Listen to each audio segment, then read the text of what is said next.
Hello students, today it's all about numericals from chapter 2nd section B, that is numericals based on your potential energy and kinetic energy.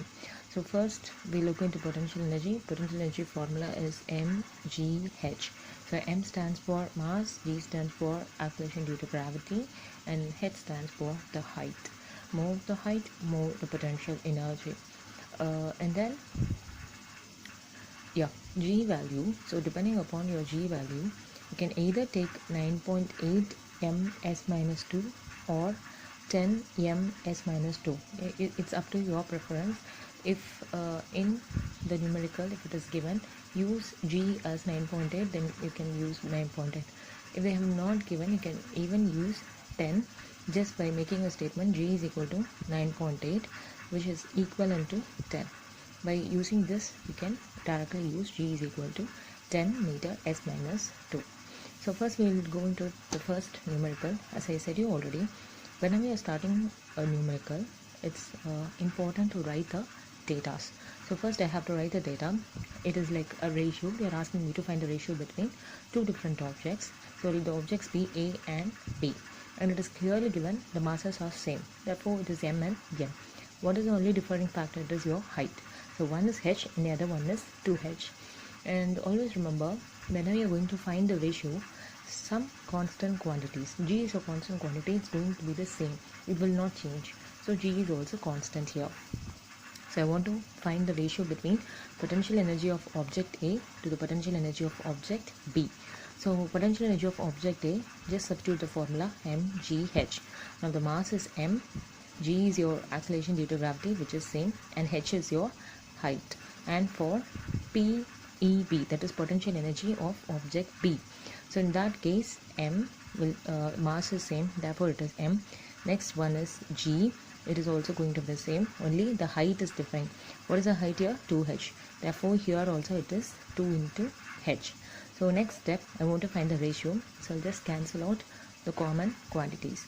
So mg is common quantity in both the sides. Therefore, I'm just going to cancel m and g. And the next step, you will have h and 2h.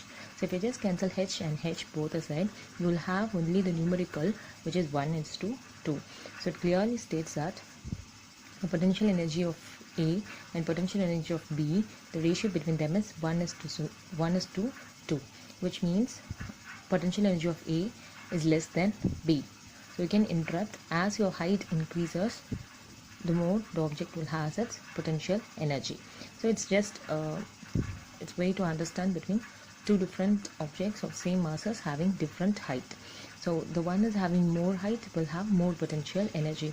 Imagine one is at a height of 5 meter, the other one is at a height of 10 meter. Therefore the object at this point will have more potential energy comparing to this. You can take like h and 2 times of h. It works in this way. And look at your third sum. Third sum is given as weight is given, potential energy is given. They are asking us to find the height.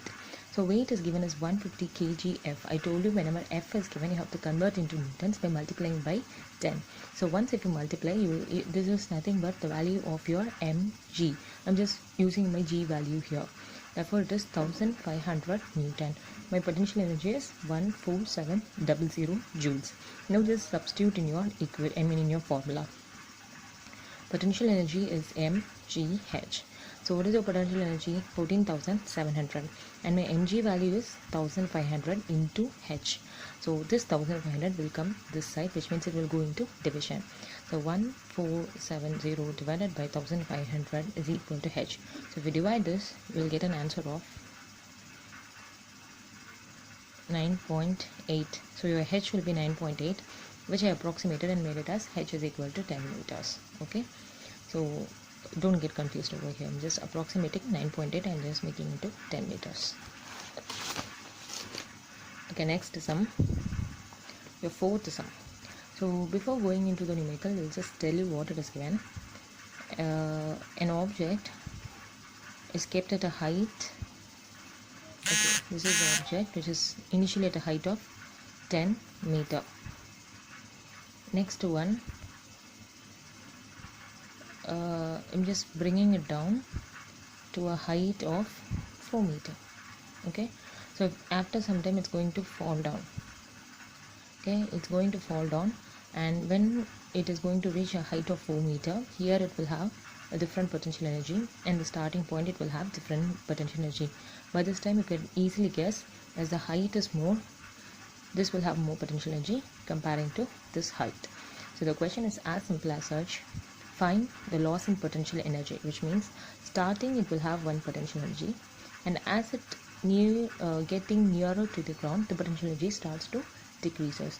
So what is the decrease in this? How much it is going to lose? That is what I'm going to find. So loss in potential energy. So potential energy at the starting height of H1 and potential energy at the given height of H2.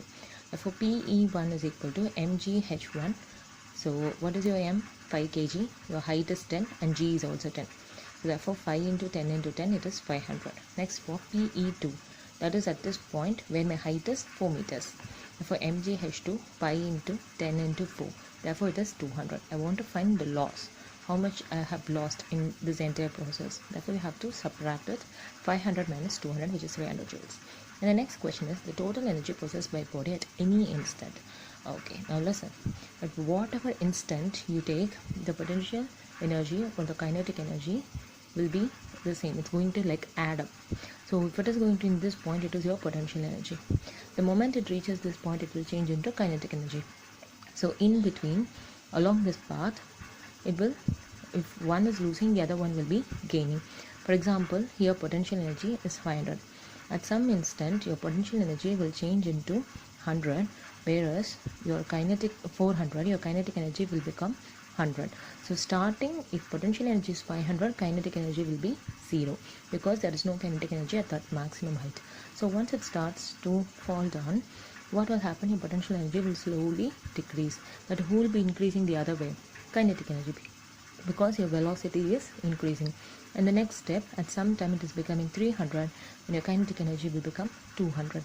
And finally, at the lowest point, here it will become 0, and this will take the value of 500. So at any instant, if you want to calculate the total energy, we all know mechanical energy is a sum of potential energy plus kinetic energy. At any instant, if you take, you have to add this both.